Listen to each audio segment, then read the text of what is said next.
باب ہے جو امام ترمذی رحمہ اللہ قائم فرما رہے ہیں، اور اس میں آپ نے پڑھا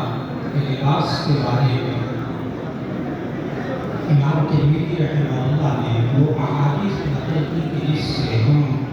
زندگی میں کون سا لباس ہمارے لیے جائز ہے، کون سی چیزیں ہمارے لیے پہننی جائز ہے، کون سی ناجائز ہے۔ اور نبی کریم صلی اللہ علیہ وسلم جس طرح صحابہ کرام رضوان اللہ علیہ مجمعین کی تربیت فرماتے تھے ظاہری لباس کے بارے میں، اس لیے کہ انسان کے ظاہری لباس کا اثر اس کے باطن پر بھی ہوتا ہے۔ اس لیے نبی صلی اللہ علیہ وسلم ناجائز لباس نہیں پہننے دیتے تھے،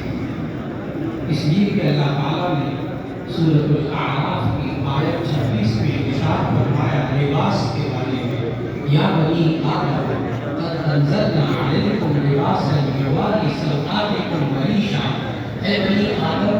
ہم نے تمہارے لیے لباس اتارا جو تمہاری سطروں کو ڈھانپے۔ معلوم ہوا ایسا لباس جو سطر کو نہ ڈھانپتا ہو اس سے نبی صلی اللہ علیہ وسلم منع فرماتے تھے۔ اسی طرح اس روایت میں آپ نے پڑھا کہ رسی اور میخا